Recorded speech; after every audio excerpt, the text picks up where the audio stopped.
grotesque.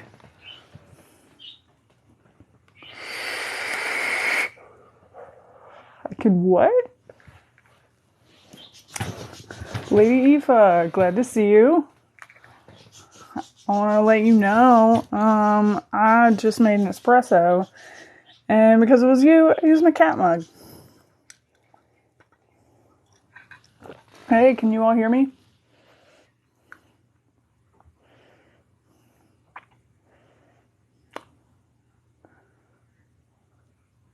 Can you hear me?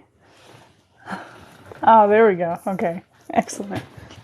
Oh my god, I love it. Added, because I ground it up real fine to make espresso, and I didn't want to, like, add any sort of, like, big flavors to it, because I kind of wanted it mostly undiluted, so I just added a little bit of brown sugar and some oat milk, and made a latte, and it's delicious.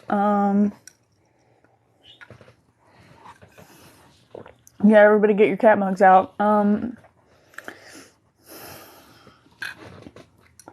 Hi, how are you guys? Give everybody a minute here.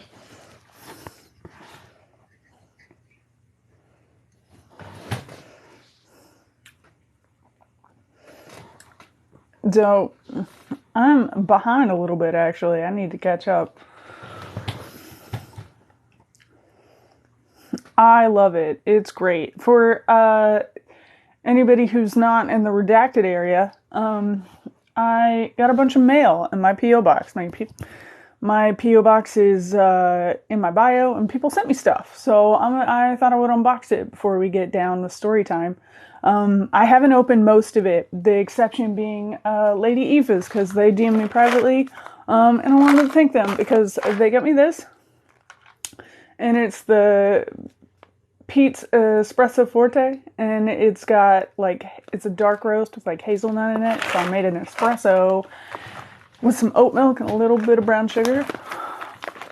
It's really good. So now I got myself a super awesome latte. Aw, thank you. I hope your day is good.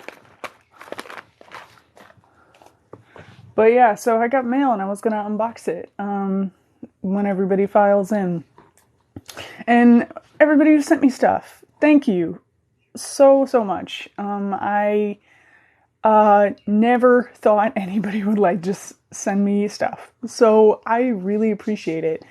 And I can't express my surprise when I went to the post office, opened my P.O. box.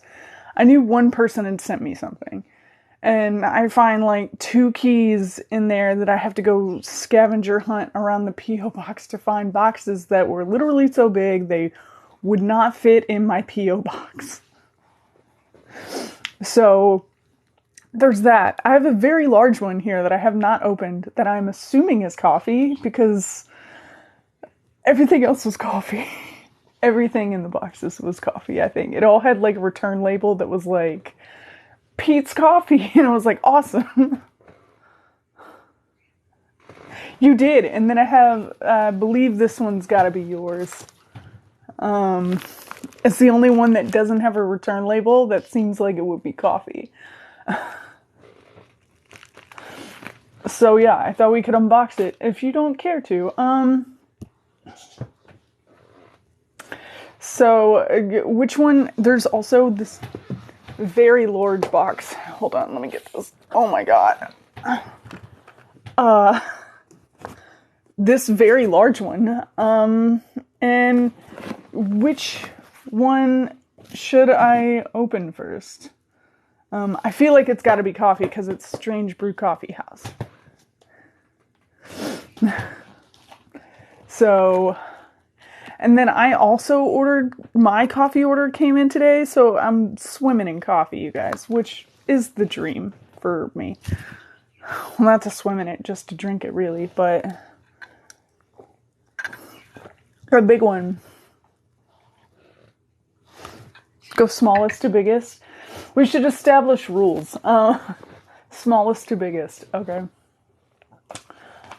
But yes, and also, thank you, Lady Aoife. This is what I'm drinking tonight.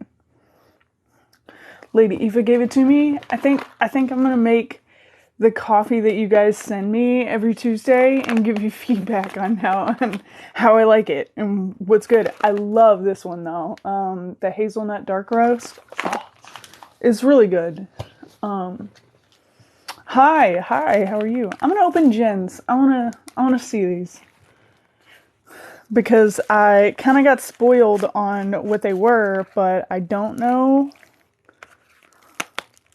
I haven't peeked. I'm opening this raw, so I have not.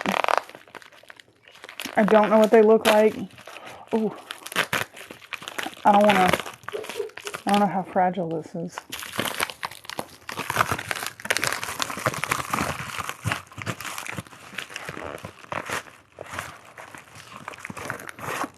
What am I pulling on? Hold on.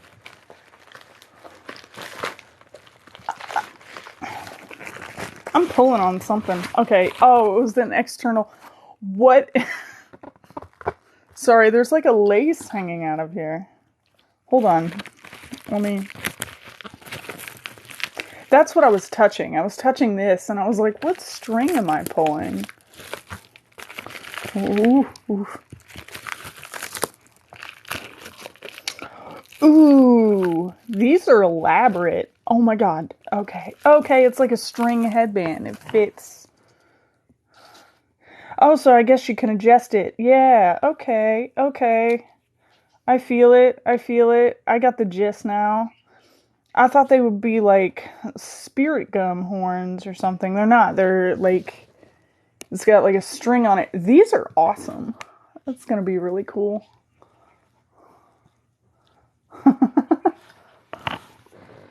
These are so cool, and they have like a really cool design on here. I don't know if you all can see it. They're really pretty. Oh, these are so cool. I love them. I might get you. Oh, sorry. I already got ideas for what I'm gonna do with them. You made them. Okay, that's even cooler. I didn't know if you all made these or you just sold them, because I know you had mentioned you sold stuff at the Ren Fair, and I didn't know if you actually had made these. These are cool. That's even cooler that you made them. They're pretty hefty too. Like, I mean, I feel like they'll sit on your head nice, but like, they're a good weight. They don't feel like cheap plastic. Like, they are pretty weighty. These are girthy. These are girthy horns. Don't take that out of context, by the way. Thank you, Jen. I fucking love these. I already get ideas on what I'm gonna do with them. So, yeah.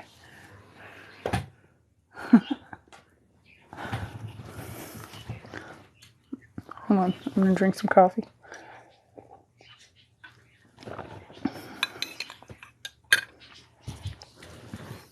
God, that shit's good. I can't wait to see what's in here. So, big one. I don't know who this one's from. If there's a note in here, or if anybody wants to tell me, come clean. Claim credit. Already taken out of context too late. Someone has already clipped this part of the live somehow, and yeah, that's the hazelnut. Lady Eva DM'd me privately and said, you know, like, you can open it now and then drink it on the live. And I was like, oh, so it is coffee. I'm not sure what's in here. I'm assuming it's coffee, but it's a really heavy box. So I don't know how much fucking coffee is in here, but like, for it to be this heavy, or if it's like something else. It is coffee. Okay. This is a big old box. Is there a note in here? No.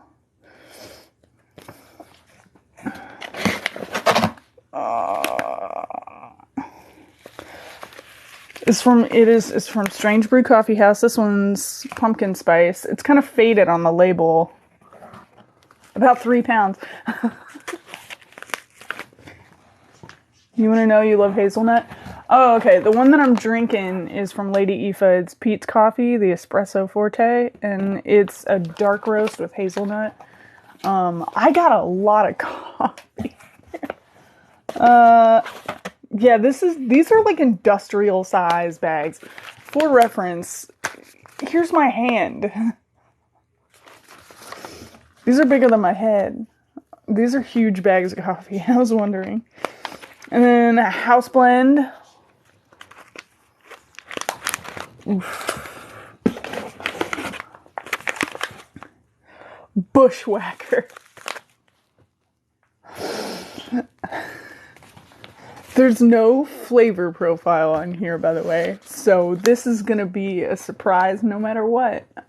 Except for the pumpkin spice. I think I know what I'm getting with that one, but I am hard pressed to tell what Bushwhacker is gonna taste like. Oh man, Jen, did you do this? Jen threatened to send me coffee. I'm really excited for these. Is this ground? Yeah. Bushwhacker. Yeah. Yeah, no, exactly like that. That's how you spell it. It is from Jen. Thank you so much, Jen. Everybody, today's episode of Storytime is sponsored by Jen and Lady Eva. I'm gonna have to. I told Lady Eva earlier. I was like, I'm gonna have to start doing coffee reviews. This is a lot of coffee. This is an industrial size bag of coffee, and I'm really excited.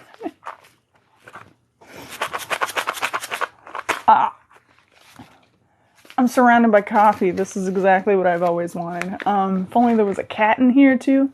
But my cat ran off. I'm gonna be caffeinated for months. Which was great, because I was running low anyway, because I was waiting on my Coffee Shop of Horrors that I placed, like the order that I placed, on a recommendation from Tea Galaxies. Which, I have no idea if Tea Galaxies is in the chat right now. But, I just got it today, after I had already made coffee. And then when I got all the other coffee, and Lady Aoife sent me coffee, and they were like, you can go ahead and open it and then drink it all alive. I was like, well, I'm gonna try the Pete's first. Yeah, when I first picked up the box, I was like, oh, a Strange Brew Coffee House. Like, that's obviously coffee. And I picked up the box. It was so dense that I was like, maybe it's not coffee. Because it was so heavy. And now I know why. This is a gigantic bag of coffee. This is my face. This is a good foot-long bag of coffee. And it's pressed in here. Like, this is a dense bag of coffee. They really packed it in here. So I'm excited to try all this. I'll have to give back to you guys. You could say that. One might say that. Not me, but one might. Hi, glad you're here. It should be whole roast. Bigger than your head. Mine was only a pound. I am still, this one is taller, and it's whole bean. So, but it was as tall as my coffee pot. I held it up to the coffee pot, like as a joke, and I was like, oh, look how tall this bag of coffee is. It is. This is a tall bag of coffee. I got so much coffee here, you guys. Which is great, because I need coffee almost at all times. I drink too much coffee a day, probably. My doctor says I drink too much coffee a day. But, you know, what does he know? He's just a medical professional. I think I know my body better than anyone. I have extremely low blood pressure, so I think I'm fine.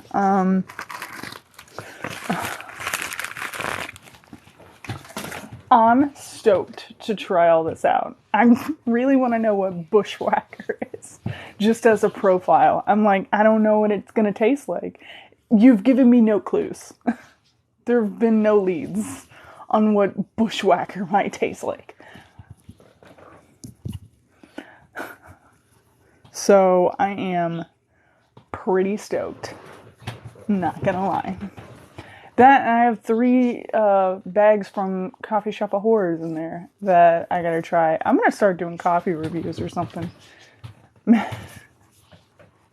Because there's no way, it would take too many Tuesdays for me to do all these in a row. I'm definitely gonna make them before the live, but like, I gotta make like a ranking system. I don't know.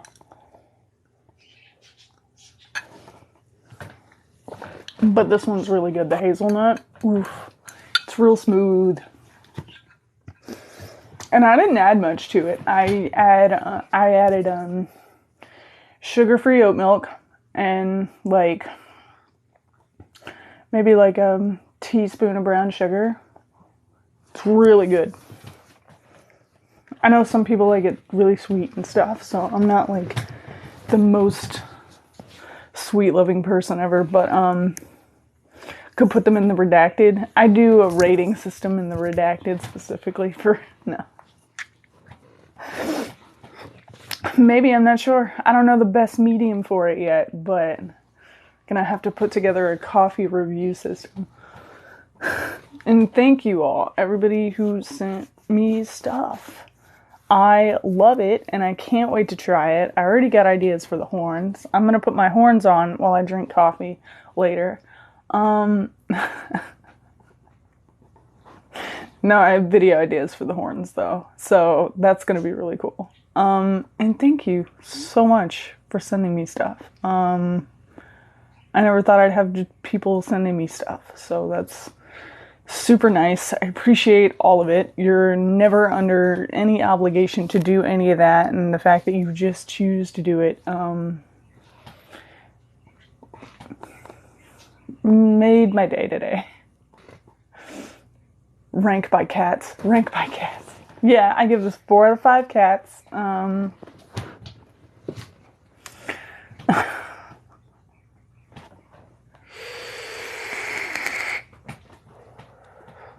But this hazelnut one slaps. Definitely like 4 out of 5 cat. No, I'm joking. It's really good though.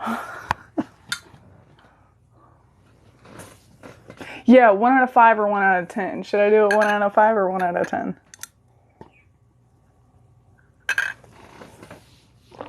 Because whatever we decide the ranking system for the coffee is going to be, I'll do that. 1 out of 5? Okay.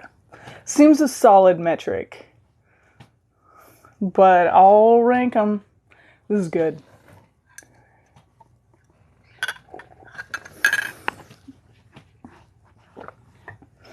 But yeah, I was absolutely floored. I only knew of 1 package in there. You know, I thought everybody was talking about the same package. It was not the same package. There were multiple packages.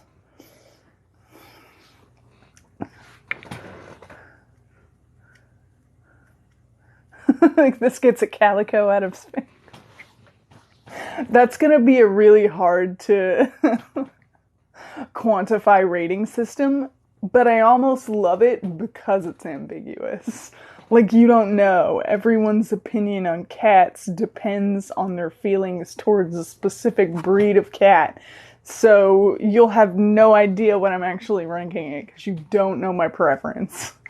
I like it because it's ambiguous.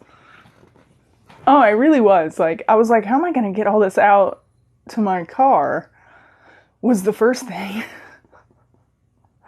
So, and I just did it by stacking all of them on top of each other, but I was holding it like this, and all the stuff reached my chin, so I just had the horns as the package, just like right by my mouth. And I was like, I don't know who else all touched this package recently, but I feel this is unsanitary. Take that as you will. Exactly. I like it because it's ambiguous. I might make that the rating system and just really fuck with people. But I cannot wait to try all this. I think, I don't know, I don't even know what I'm going to make tomorrow. Because I have so many choices, and I really like the hazelnut, but I kind of want to know what bushwhacker's about. I gotta know. Make it as ambiguous as possible when I rate them too, so no one will know. I know. Maybe I'll take a poll. You guys can decide what I should try.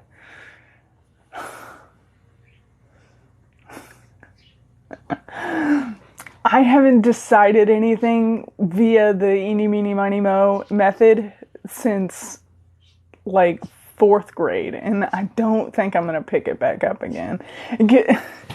No matter what, you ever think about this? Anytime you do it, you're always disappointed. It's never gonna really, you know what I mean? Anyway. Deaf Tribe Bushwhacker next. Yeah. I'm just like, like, what? It gives me yes, give us nothing. Like, it gives us nothing. There's nothing. There's no description on here at all. So I'm like, what the fuck is Bushwhacker? Don't get me wrong. I know the word. It doesn't indicate any particular flavor. It gives you ambiguity. Yeah. Ooh, yeah, that's an option. I have my D&D dice on the bookshelf. I could roll dice for it. I might do that. Assign. God, I'm missing it. I guess you're commenting it and I'm not looking up. Do it right now. I'm not gonna talk anymore or look away until you do it.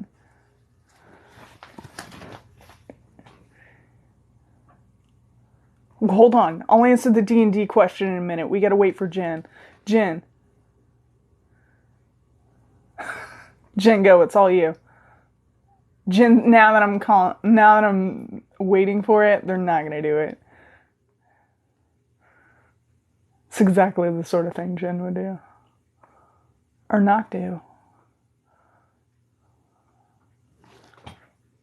Jen, you out there? You gonna tell me? I feel like I've just been missing it this entire time.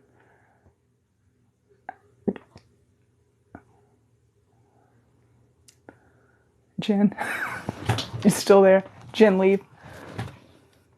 Jen!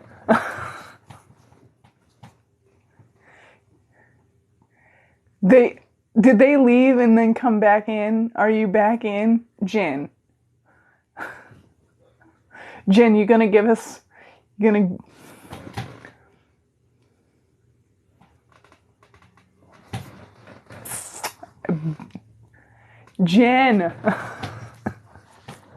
I didn't see it. I never saw it. I thought they were just gonna not tell me. Which I would respect as a decision on their part if they wanted to surprise me.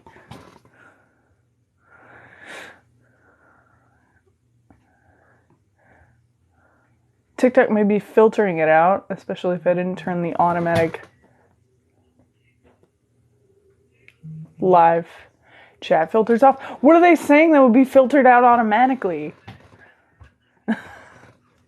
The only words I've blocked in here are Jesus. So unless it's Jesus flavored, and it better not be, if I get a whole bag of Eucharist wafers, I'm gonna fucking go off, you guys. Nobody send me a bag of Eucharist wafers. I want to emphasize that now. There are a few things I just do not think you should send me. Don't send me any holy water. Do not send me any Eucharist wafers. Just disappointment and dry crackers. Chocolate and coconut plus smoothie. What?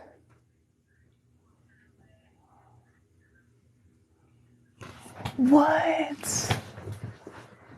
Also, why is TikTok muting stuff? It shouldn't be. I don't have my settings that way. What the...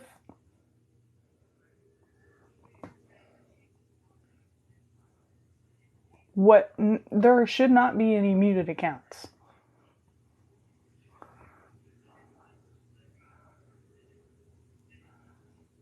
And the only key, hold on.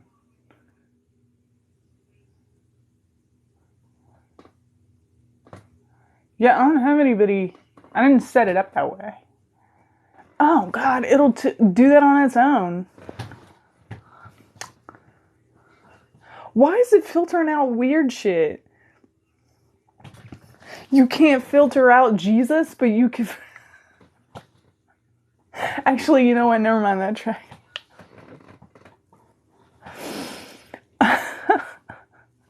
Thank you for the flavor profile, Jen, though. I got it. And, because TikTok said no.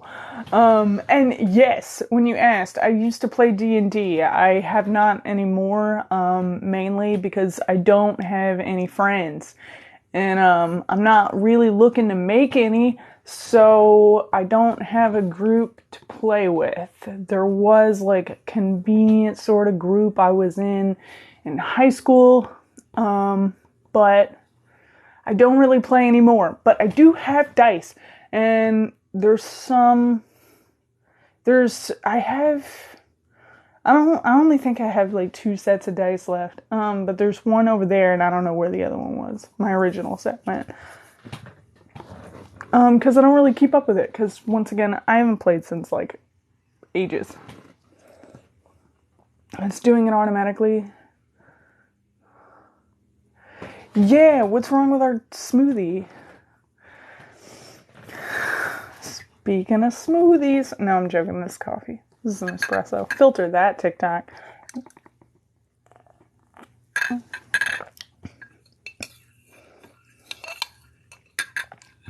I almost made a pot, and I was like, no, I want to grind it up real fine and make espresso out of it.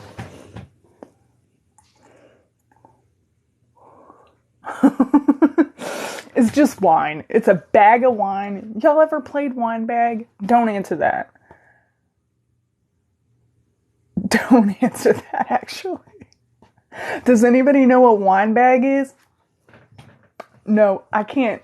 Never mind. Forget I said that. Do not say anything. Denki will come running in here. I'm like, did somebody say wine bag? Big regret.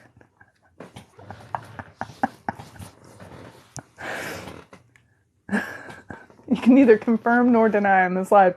Yeah, don't say the wrong thing. TikTok will mute it. No, but can I go look it up? Don't. It's fine. We called it slapback. Alright. I can see it. Because without fail, no matter how you're playing, someone's getting hit in the face with a bag full of wine, right? Someone's not going to be paying attention. They're going to be over their shoulder talking to somebody. I watched somebody do that once. They were like talking to their neighbor, and they were like, no, yeah, and then they called their name, and they were like, huh? And the bag just right in the face. You called it finals week. Yeah, no, it depends on who you are and what situation you find yourself in, but it almost always happens on college campuses. And I don't ever know how I ended up there. Like, I routinely would find myself in a house party that I didn't even want to be at, that I had no idea how I got there, and was like, how do I get home? I don't want to be here. And I got dragged here by X person, and now I can't leave until they leave, because I don't know which direction my apartment's in. And it's always, somebody gets like, I'll explain it. Great, now I'm explaining wine bag on the internet. Okay, for those of you who do not know, you take like a boxed wine that you get at like pretty much any retailer. They're like cheap, they're like $12, $13 maybe, depending on the brand, like a Franzia, and just any shit wine, whatever, doesn't matter, and you tear open the box and just remove the entire bag of wine. And it has a little spout on it that exits from the bag, and all the wine's just in this sealed up bag with a spout on it. How you play wine bag is you get a group of idiots together, and you all stand in a circle or in an oblong shape, depending on how much you've drank already. And you pretty much just play it kind of like toss. You just call someone's name out, and then you chuck this bag of wine at them. And if they don't catch it, they have to like open the spout and like drink it until like the person across from them says to stop. So, and then they close it, and then they say another person's name, and they chuck this bag at them, and pretty much you just play until you're too drunk to stand up. Does the bag ever pop? I haven't witnessed a popping situation. I have witnessed like the spout becoming broken and wine just wouldn't close back up. Like some of the plastic bits got like lodged or something. It was just leaking out. So then the unfortunate person who had last caught it was just like trying to catch all of it. It does. It's thick plastic, so there's not normally like a popping situation. It's not like a balloon, you know what I mean? So it's not like a water balloon situation where it's supposed to pop. It's real thin. No, this shit's thick. I mean, you could puncture it if you wanted to. Like, you could definitely shove a knife in there and it'll cut, but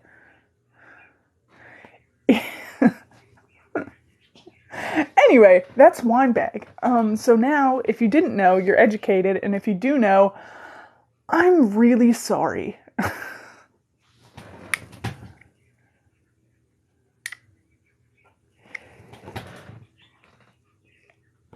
My dad, I know exactly where my dad's at. You are not my dad.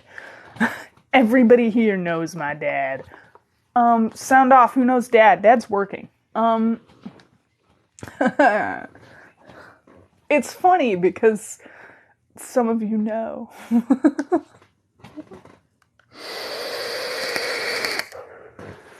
Rip for dad. Everybody pray for dad. Not really. Pray to whatever deity you believe in that dad's gonna be okay.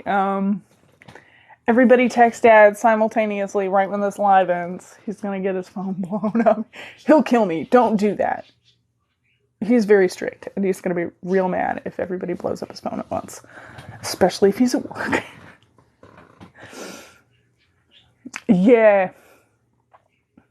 Man, me too.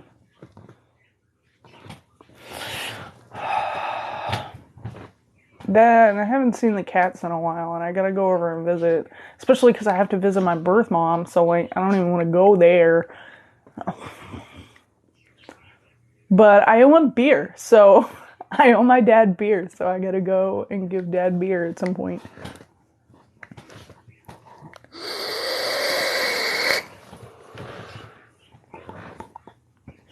Hi, glad you're here. Who's texting me right now? Who is texting me? I'm not gonna check it. My Snapchat's going off, and I'm like, what are you doing? What are you doing? Ask dad when the...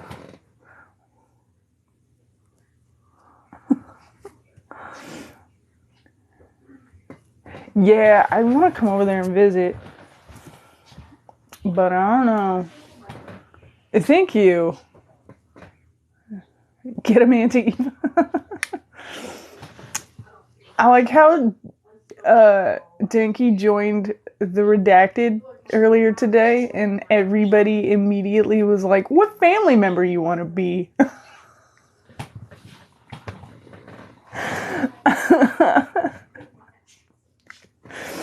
Which, everybody, thank you for welcoming Denki.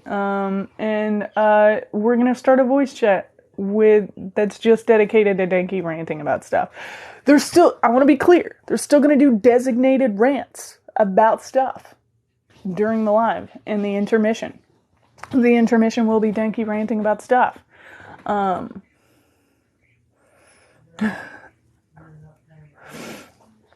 But I wanted to let you all know that that's going to be a thing. They're going to be probably very sporadic and disorganized because Denki is very sporadic and disorganized, but we love them all the same. Yes. So, with that being said, who's ready for story time?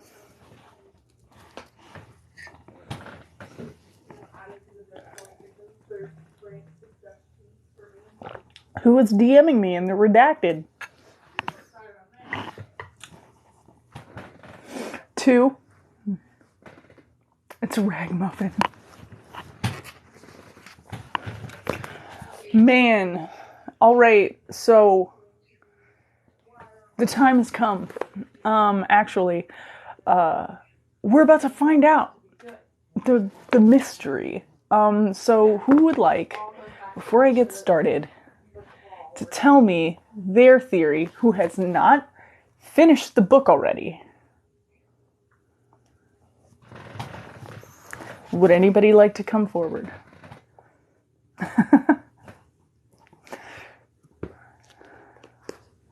Because we're almost at the end, you guys. And for those of you who don't know, who just joined us, who have no clue what's going on, and what I'm saying is story time, we're reading a physical story. This isn't just like a story time. One time my cousin was a jerk. That's not it. This is a story. We are reading it. It's called Johannes Cabal the Detective. It is book 2 in the Johannes Cabal series. The first one, which we have already read, is Johannes Cabal the Necromancer. If you are just now jumping in and you're very confused about what's happening, don't worry, you can go to the YouTube link in my bio where I read the whole book to you. There's Johannes Cabal, the Necromancer in its entirety, and every live I download after it, put it up on that YouTube so you can hear all of this over again if you want to fall asleep to it, if you need a bedtime story. So, we are on chapters 15 and 16 this week. So if you don't want spoilers, and you're not up to date on what's going on, you can always come and go find out and then catch up with us later. And you can always join us every Tuesday at 8 when I read to you.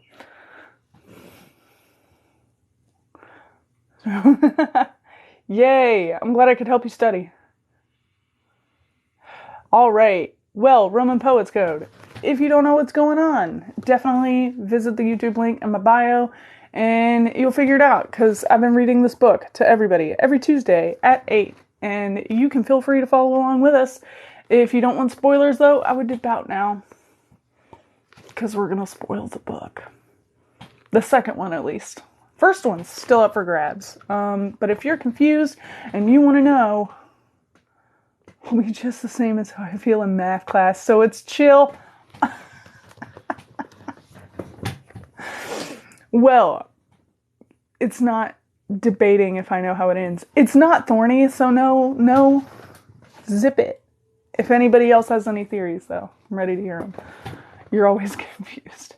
That's okay. Once you visit that YouTube link after this live, you can figure out what's going on, and then you can join us every Tuesday at 8.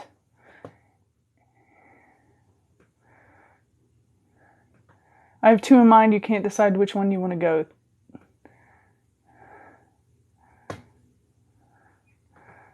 I've been debating.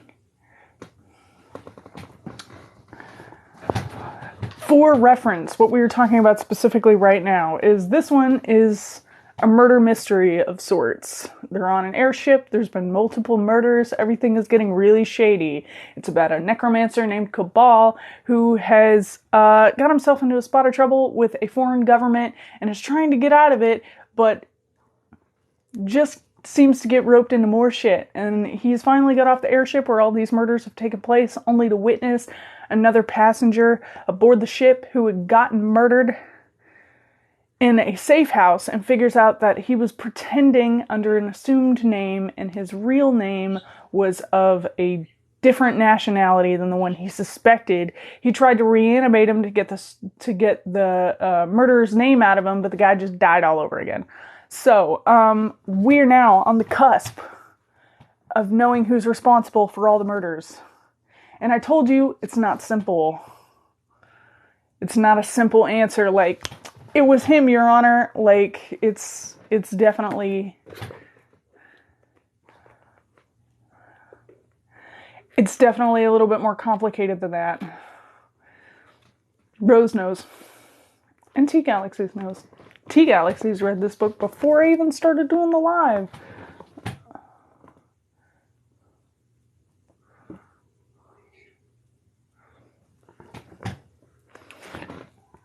Anybody who hasn't completely finished this, going once. Going twice. Going 3 times. Say something now or forever hold your peace. No? We good? We gonna proceed? Because I'll go. I'll do it. We're gonna do it.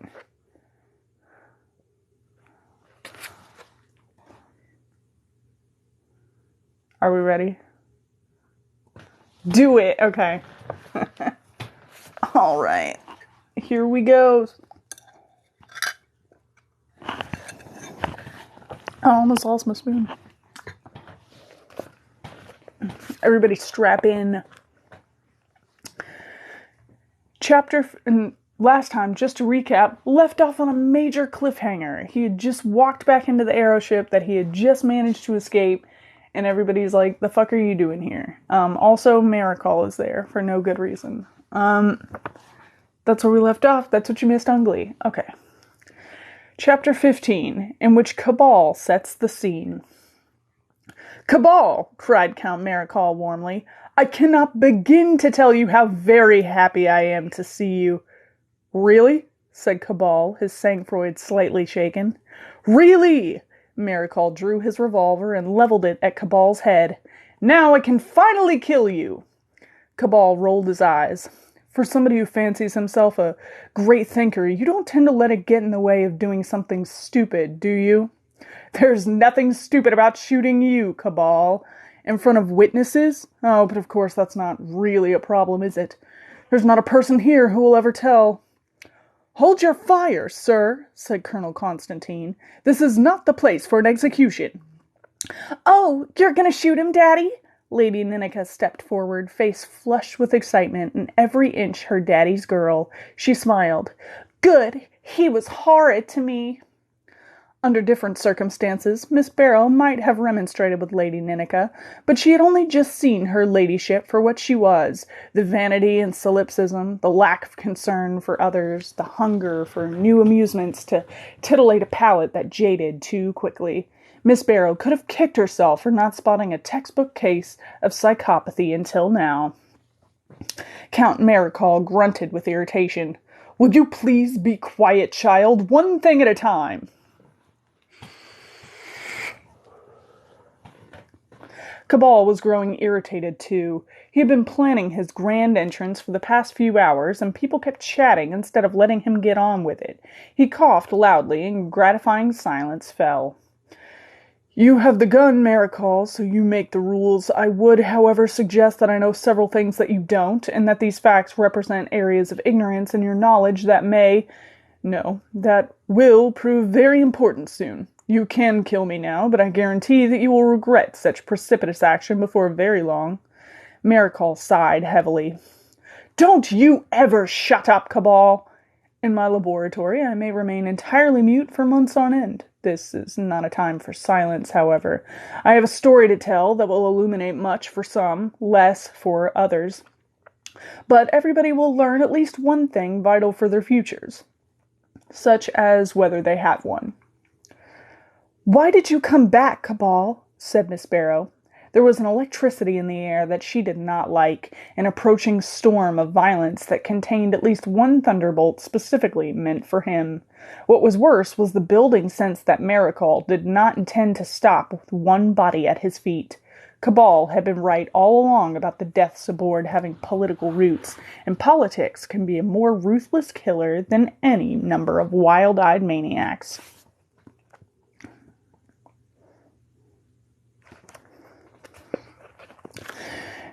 Now there's a funny thing, replied Cabal. That is exactly the thing I would like to talk about. First, with your permission, Count. And without waiting for a reply, he walked into the center of the salon, where he stood like an entertainer about to start his act. Please, sit down. You may as well hear this in comfort. Nobody moved for a moment, then Constantine stepped over to Miss Ambersley and drew out a chair for her. Ma'am? With a weak little noise of affirmation, Miss Ambersley sat.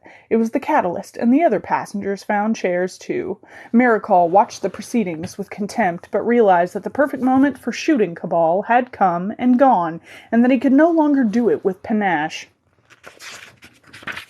At least for the moment. He would have to wait for Cabal to finish his piece, and then kill him. This could represent his last wish, Maricol decided. It would have been more convenient if he had just asked for a cigarette and a blindfold like a normal person, but no matter. It would serve only to sharpen Maricol's anticipation. He'd arranged the execution of so many peasants while putting down the short-lived revolt that he had gone quite bored with. This, he hoped, would serve to clear his palate and restore the pleasure of revenge. I'm gonna lose my spoon.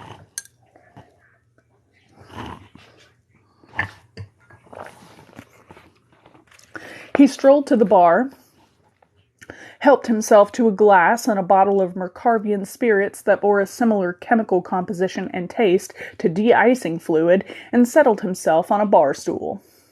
His revolver remained in his hand. Very well, Cabal. You have your few minutes' grace. Amuse us all with your intellect. Cabal bowed. It was possible that it wasn't meant to be mocking, but that was certainly the effect. To begin with, he began with, it is important to understand how we came to be in this situation. I shall start with my own journey.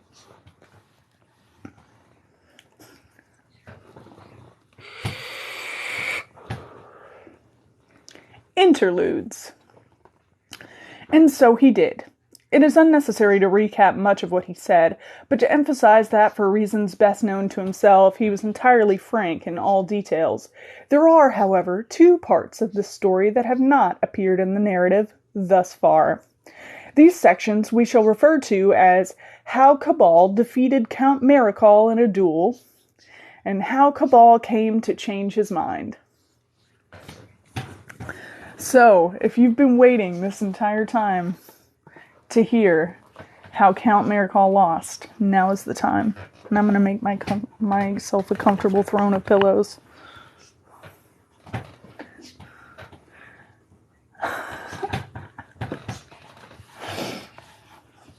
The 69th subscriber to my YouTube. Thank you. Thank you for making that happen for us.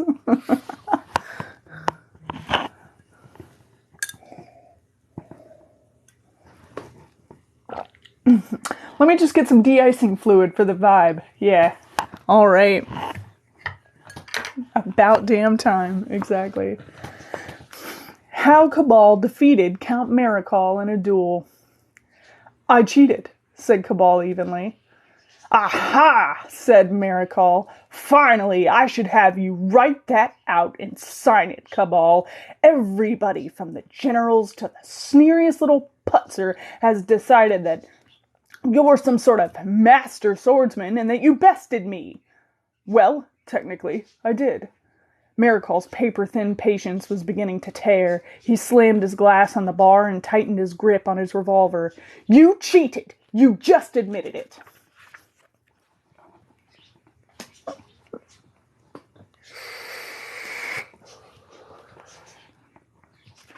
I am well aware of that, replied Cabal, perfectly unperturbed. I bested you by cheating, but you were definitely bested.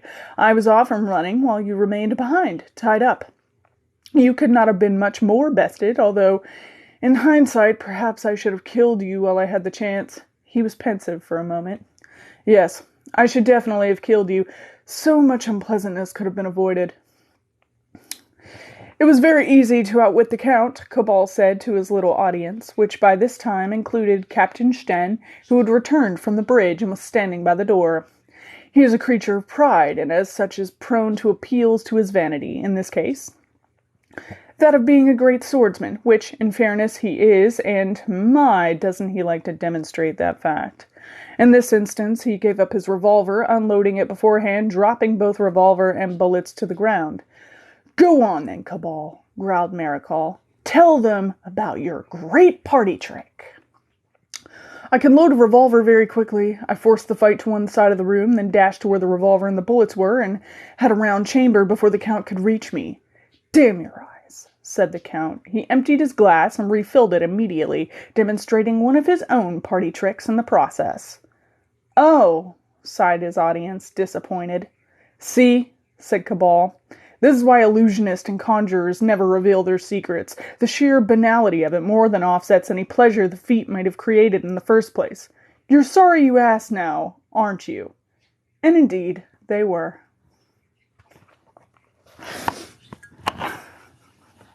Happy now, guys?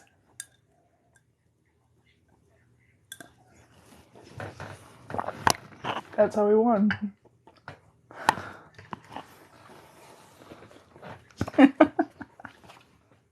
I just think it's more clever writing than anything. Waits till the end of the book to tell you what happened in the second chapter. Clever. Jonathan Howard's a genius. I'll die on this hill. Okay. Second interlude. How Cabal came to change his mind. It meant Leonie Barra was in terrible danger. No phantasm of peril, but true, real, and immediate danger. It also meant that it was none of his concern. He could just walk away. So he did. He made his way into the railway station, enjoying the day, the blue skies, although clouds were beginning to drift in from the southeast, and the delicious sense of liberty born of shedding a heavy responsibility. Soon he would be free and clear of the whole mess, and he could get back to work. The station was a neat, unfussy building clad in sandstone slabs. The mica, quartz, and feldspar it contained lighting its color and creating the occasional spark of reflected light from the beaming sun. In the ticket hall, Cabal found time to admire its simple but elegant architecture as he surreptitiously glanced around the space for any signs of surveillance on departing passengers, suspicious figures, or a dangerous level of police presence. To his immense satisfaction, he saw nothing of the sort, but for a single bored policeman looking at a poster for weekend breaks. Cabal's inner contentment deepened. He was still a long way from home, but he saw grounds for quiet optimism that he would actually reach there. He was looking at the large mosaic rail map picked out on the wall for a likely station in Senza's western marches to head for when, most unwelcome of things, a voice sounded over his shoulder. "Ah, ha, ha!" said a man's voice in a tone usually reserved for the detection of unauthorized hands in biscuit barrels. "I knew it! I just knew it! Civil servant, my maiden aunt's arse!" Cabal turned to discover a man with a large red sideburns, a rubicund complexion, and a strange little hat with a feather sticking out of it regarding him as if they were long-lost cousins. But the eyes! Cabal knew those eyes, though it took him a stunned moment to remember where exactly. "Ach, mein Gott!" he said finally. "Herr Harleman?" Harleman shushed him with melodramatically with a lot of finger-waving and steered him by the elbow to a cafe that occupied a corner of the ticket hall by the news vendor's stall. He found a table, attracted the attention of the waiter with a few imperious snaps of his fingers, and ordered 2 coffees, and Cabal was astonished and perturbed to hear a perfect Sensan accent. "Wonderful," he concluded. "Now I'm in the hands of Sensan intelligence, but so much for quiet optimism." His hopes of showing a clean pair of heels vaporized like a murderous spit upon a bonfire, and he gloomily reconciled himself to spending the foreseeable future in a cell somewhere. At least, he consoled himself, the food would be better this time. Well, Herr Harleman, said Cabal, as he fitfully considered escape plans without any great enthusiasm. The whole concourse was surely dense with a sort of secret policeman just itching for an excuse to kick his spleen into sausage meat. The fact that he was being treated to coffee rather than being bundled into the back of an unmarked van by several burly servants of the state armed with overactive thyroids and lengths of rubber hose implied that the covert machinations of Senzo were handled with rather more civility than those of its neighbors, as well as subtlety. He could barely believe that he had so utterly failed to spot the trap. Therefore, he decided he would wait for the scale of the operation he had wandered into to become apparent before giving any bright ideas for escape serious consideration. What happens now?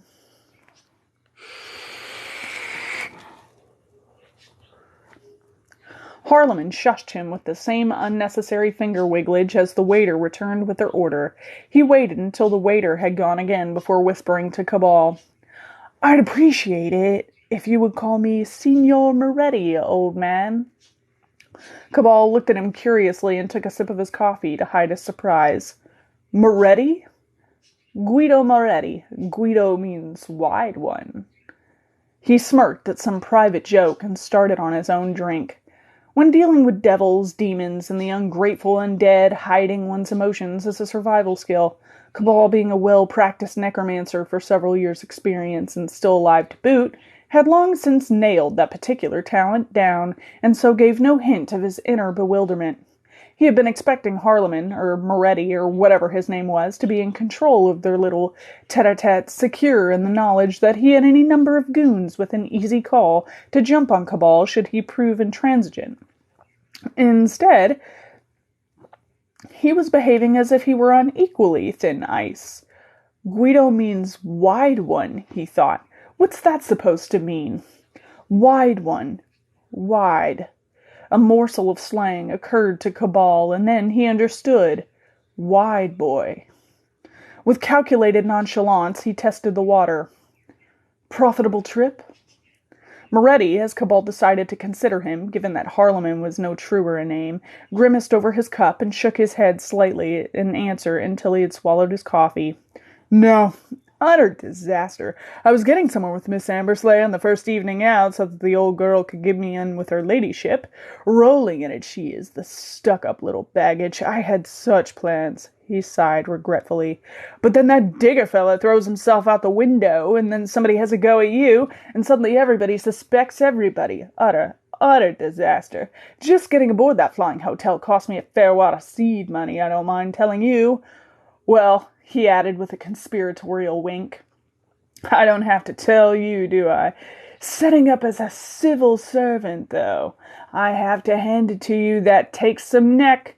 The Murkies treat the civil service like a state religion. Is it true you can get executed for impersonating a pen pusher?"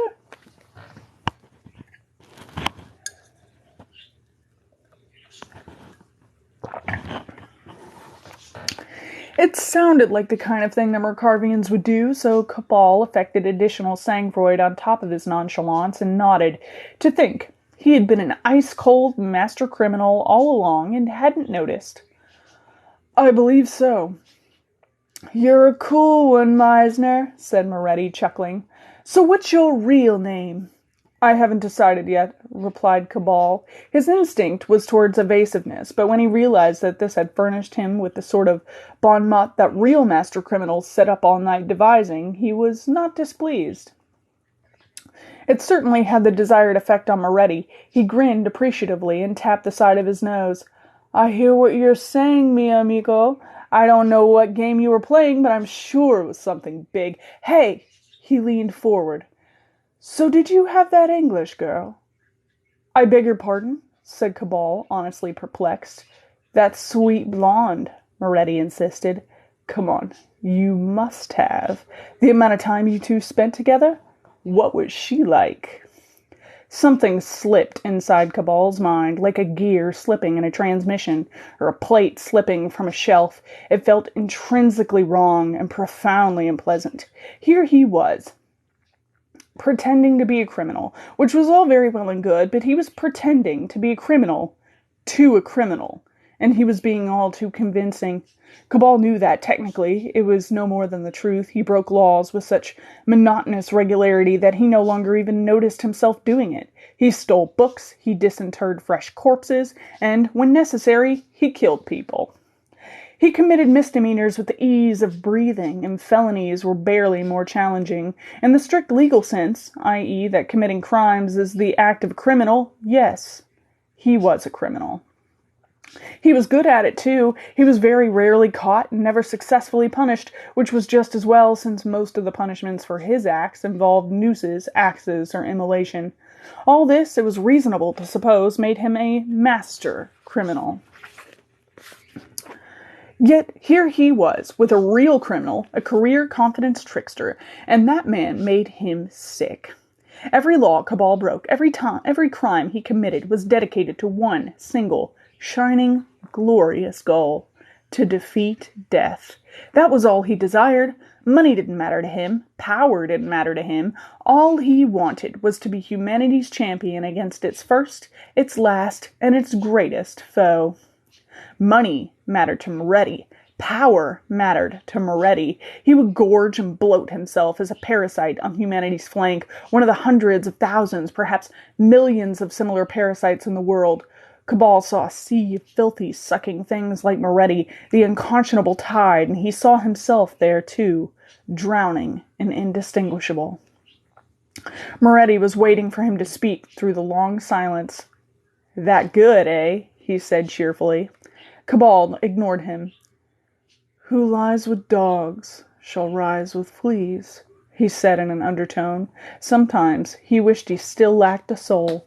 It hurt so much.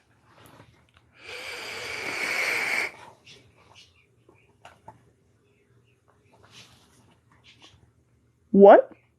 said Moretti, mystified by the muttering. "I have to go, Signor Moretti," said Cabal, rising abruptly and gathering his things. "On to greater things, eh? Look, old man, if it's a game you've got in mind, I'm a reliable partner. Ask anyone." Cabal paused and glared down at him. Moretti suddenly had a distinct sense that his offer had been rash. "My game, Moretti, is not for the likes of you. In the next few hours, I intend to lie and steal for no material gain. Then I have little doubt I shall kill some people for no better reason than that they dismay me with their activities, and I have decided to prevent them ever doing anything similar again. In my experience, death is an excellent prophylactic measure." Moretti, who had only ever heard the term prophylactic used in a single context, blanched. "My God!" he exclaimed. "Your God, Signor Moretti, is of no use whatsoever." Cabal touched the rim of his hat in mocking salute. "Good day, sir." He marched out of the railway station and down the main road in the direction of the aeroport. He had purpose, and he had a plan, and his soul sang within him. "Well, I'm glad one of us is happy," he thought. Oh.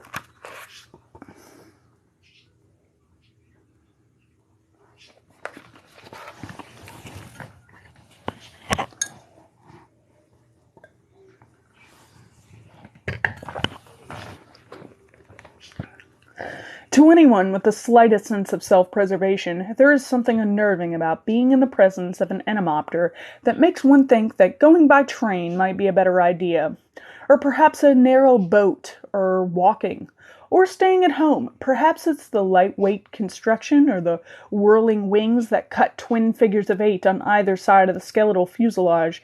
It may even be the frequent and appalling accidents. In fact, it probably is the frequent and appalling accidents that put all but the most suicidal of thrill seekers, and military pilots, which is to say much the same thing, off even standing near one at rest. It should be no surprise, therefore, that finding students for an entomopter flying school was a very hard sell. Signor Bruno of Bruno's Aviation College was a man of lean and hungry aspect, at least financially. To show the slightest interest in the aircraft was to find Signor Bruno, a small, muscular man with a 1,000-yard stare, making himself at home in one's personal space, and employing one of his many tried, tested, and usually futile sales spiels. He would appeal to potential students' sense of adventure, the possibilities of employment that a flyer's license offered, their pride, their poetical spirit, their vanity, their patriotism, and, as a last resort, telling them that they were a big girl's blouse if they didn't sign up right this minute. When the tall, pale man in the black suit strolled up to him where he knelt by his anemopter checking the oil levels in the port wing clutch assembly and asked to be taught to fly without so much as a hello or a "that's a fine machine you have there," Signor Bruno was momentarily nonplussed. Where was all the foreplay? But, being a manly sort of man, he had a low opinion of foreplay in any case, and warmed quickly to the forthright Herr Meisner. He didn't even care that the man was Mercarvian. There was no actual embargoes in place on training Mercarvians, not least because they were quite capable of getting the same training in their own country. That the valuable Herr Meisner had decided to get his training here rather than there was of no import except to Signor Bruno and his thin-lipped bank manager. They went through the necessary paperwork beforehand, and if Herr Meisner hesitated on some pieces of information that should have been at his fingertips, then Signor Bruno saw no reason to mention it. Indeed, he was otherwise engaged in counting the wad of notes that the estimable Meisner had paid him, so how could he notice any such momentary indecisions? Herr Meisner did not care to remove his jacket, but that was of no matter. Signor Bruno had set off a flying overalls that easily fit over it. Besides, as Signor Bruno pointed out, it gets cold up there. Herr Meisner strapped on his flying helmet, and they were ready to go. The anemopter that they were using, indeed, the only anemopter Signor Bruno had, was a 2-seat symphony trainer, not the fastest machine, but stable and relatively forgiving, at least compared with its nimble, if fractious military brethren, which would whirl into a hillside at the slightest inattention. Signor Bruno took the rear pilot's seat, while Herr Meisner obediently took the forward co-pilot's position. Signor Bruno had a good feeling about Herr Meisner. He had listened intently to the technical lecture Signor Bruno had given him in the hangar on the principles of insect-like flight, asking rare but trenchant questions. The man was undoubtedly a scientist by inclination, if not actual profession, and Signor Bruno was able to finish the lecture in record time, without resorting to training aids like Dino the Dragonfly or Bombolina the Bumblebee. A quick run-through of the controls did nothing to diminish the good feeling. Herr Meisner needed to be told anything only once. Helmet, intercom, loud and clear. Cyclic, check. Throttle, check. Collective, check. Torque pedals, check. Electrical systems on, check. Fuel and oil levels, check. Ignition. There was a loud crack at the rear of the anemopter as the ignition cartridge and the Kaufmann starter fired. Signor Bruno was impressed that Herr Meisner did not jump with surprise. The radial engine turned over and quickly caught, barely spluttering at all before producing a powerful, throaty roar. Signor Bruno smiled and patted his cockpit edge as he would a favored dog or horse. Good girl. A quick check of the oil pressure, and he told Herr Meisner they were ready to go. His student nodded and laid hands on his controls. With more confidence than was usual at this stage, Signor Bruno slid forward the lever that deactivated his own controls and enabled the co-pilots. The man had the touch of a surgeon or a virtuoso. He gently engaged the drive shaft, and the anemopter's wings started moving in sluggish horizontal figures of 8, carving infinites into the air. He opened the throttle steadily without jerking, and then simultaneously increased the collective to angle the whirling wings, making them bite. The suspension springs in the landing struts creaked, audible even above the engine as the aircraft started to lift. A few seconds later, they were airborne, holding their altitude at about 10 meters in a hover.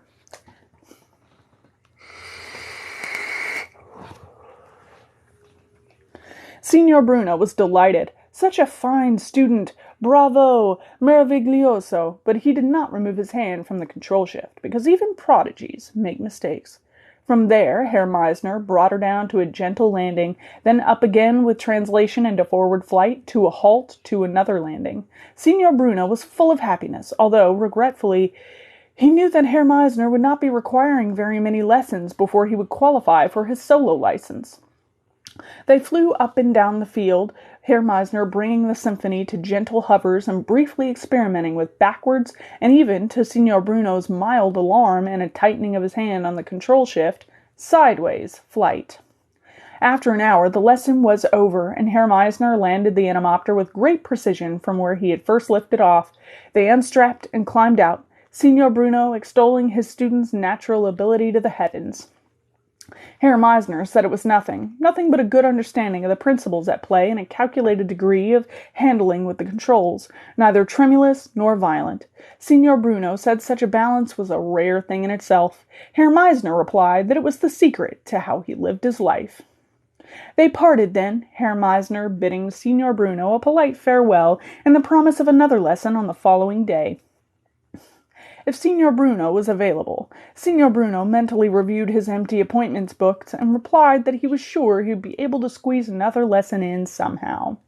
He watched Herr Meisner walk away toward the administrative block with pleasure and a distinct sense of financial relief. Things were definitely looking up.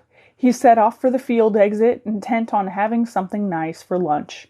A quarter of an hour later, Herr Meisner returned from the administrative block where he had occupied his time by locking himself into a toilet cubicle and reviewing what he had learned.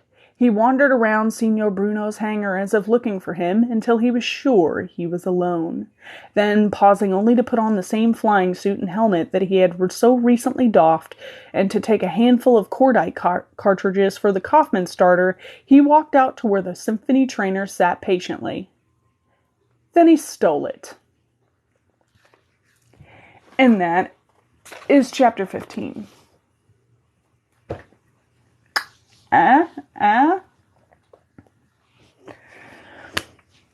So now you know how he won the duel.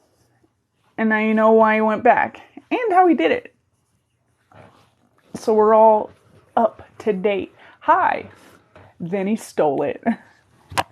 And if that doesn't just about sum up Cabal, I don't know what does.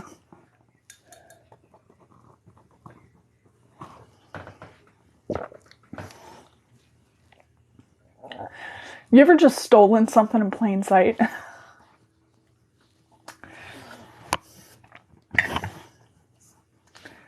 Who stole what? Oh, the book we're reading. The title of this live is the title of the book, by the way, to the person who was asking. I'm sorry I couldn't really answer, I was reading. But if you're still here, Johannes Cabal the Detective. It's the second book in the series that we're reading. Johannes Cabal the Necromancer is the first one. That one has all the recordings of all the lives on YouTube that you can listen to if you've never heard it and you want to catch up. And we've been reading the second book. We're all the way up to chapter 15 that we just finished. And we're going to read chapter 16 before we get off today. So, if you're wondering, you can always go find the book, or you can go to my YouTube and listen to all of them there, and then you'll be caught up. And then you can join us every Tuesday at 8, where we meet here and we read a book and we talk about bullshit. And yeah, let me just take this plane right after I learned how to fly it. Don't worry if you're thinking he gets through things too easily. Don't worry about that. You'll see Cabal be stupid. However little it happens, he does make mistakes. So, but yeah, speaking about bullshit, it's the landing you gotta be careful with. Yes, it is, and we'll get to that. But who is ready for some bullshit? Because it's Denki's time to shine. I gotta go get him, but thank you. I appreciate that. Every intermission, if you're new here, we have Denki rant about some bullshit. Sometimes he sits off screen. He's been feeling sick this week, so he's probably not gonna come on. Yeah, Denki, and I'm gonna go get him. So give me a second to get the hell up. Unattach my mic here, and I'll be right back, you guys. No, don't come off. Can't get it off. Okay. Give me a second to go get him. I'm gonna put all this coffee on this desk.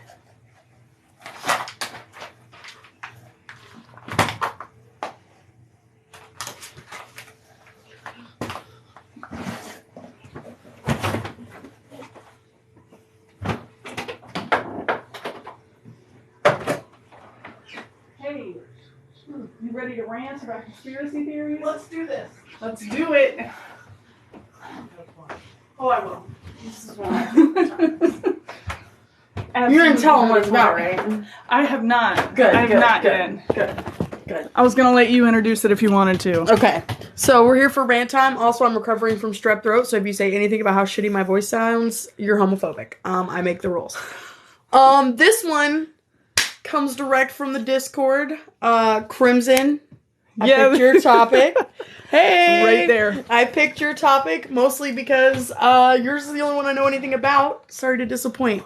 We're doing conspiracy theories. And I have a lot to say about this topic.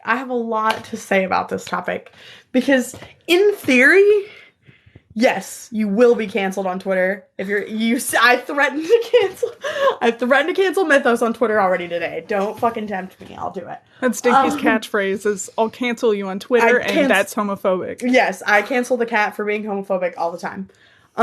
So, It's true. we're gonna get into it. In theory, I fucking love conspiracy theories. I love them. I think they're great. I read all about them. But the reason that I'm ranting about conspiracy theories is because every time you get really into a conspiracy theory, you get deep enough into it, it's just fucking anti-Semitism. That's all it is. That's all it is. I'm sorry, I'm sick. Like, I'll be super into it, and then all of a sudden it's like, and the lizard people, and you're like, fuck, it's a dog whistle again. Or the Cabal, and you're like, God damn it, I knew it. You get deep enough into any fucking conspiracy theory, and it's just anti-Semitism or racism or some kind of ism. That's all it is. Like, there's no. Walt Disney is behind all conspiracy theories. He is. I swear to God, he is. Because, like, I've done deep internet research on lots of conspiracies, okay? Like, trust me, I can hyper-focus so deep on conspiracy theories. And almost every single time, you get deep enough, and it's just like, the Zionist, and you're like, God damn it! Not again! And then it's just hours of your life is wasted. Do you know how much I would love to believe there was, like, shit happening on the moon? There's nothing happening on the moon. It's dust. That's it. And there's no lizard people. It's just anti-Semitism. It's always anti-Semitism. And I'm so sick of getting my hopes up.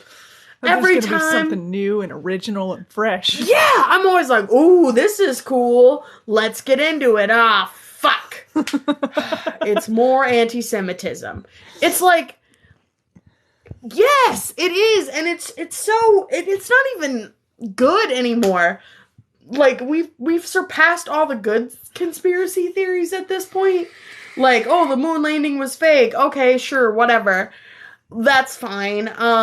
But it just, and then there's like, well, Steven Spielberg. God damn it, now you're bringing Steven Spielberg. Like, you can't do anything without it just suddenly devolving into anti-Semitism. And I don't understand why. I guess I do understand why. It's because of white people. So I guess I do understand why. But it's all the white people's fault. Yeah, it really is. It really is. And it really fucking bums me out because I really would love for there to be good conspiracy theories. Like, we deserve good conspiracy theories that aren't just dog whistles. Be the conspiracy theory you want to see in the world, is what we're really saying. Dog whistles all the time. So, about that, we're going to talk about my new favorite conspiracy theory that isn't anti-Semitic. Oh, let's go. All right. And it's that Lea Michele from Glee can't read. Thank you. And there is like a whole YouTube video about it. And I've seen so many TikToks on this subject. And fuck Lea Michele. She's anti-black and a terrible person. And the theory is, like, if you look at any of her Instagram posts, it's always just emojis. And the only reason reason she made it on like Broadway for so long is because she memorized the things that somebody else read to her. Because she did that same show, Spring Awakening, for like 6 years. Like, she did it for a really long time. And like, that's really cool and all. But is it because you couldn't read a new script? No thoughts, just emojis. No thoughts. And like, this person did like a lot of work to put this theory together, and I personally buy into it because fuck Leah Michele. She's a terrible person. But like, it really cracks me up because all of her Instagram posts are pretty much just emojis. There's no captions. So I really like the idea that she made it this far in her life, but can't fucking read. I don't think I've heard this one. Oh my god, it's great. I love it. So this is my new favorite conspiracy theory that isn't anti-Semitic. Is Leah Michele can't read. And that's the only one. I'm gonna have to look this up later. Yeah. No. That's the only one I can even buy into because there's no dog whistles in it. And that's great, and I love it. And this one's all over TikTok, if you're on my side of TikTok, which is apparently just Leah Michele can't read TikTok. I don't have the link to the... You've heard it? Good. I'm glad I'm not the only one that's heard it. No, I can't stand her. She's a terrible person. She was really terrible to pretty much any black person that was ever on Glee. She was a terrible person. Please link the video in redacted. We'll try and find it. Yeah, I'll try to link the video. It was like I mean...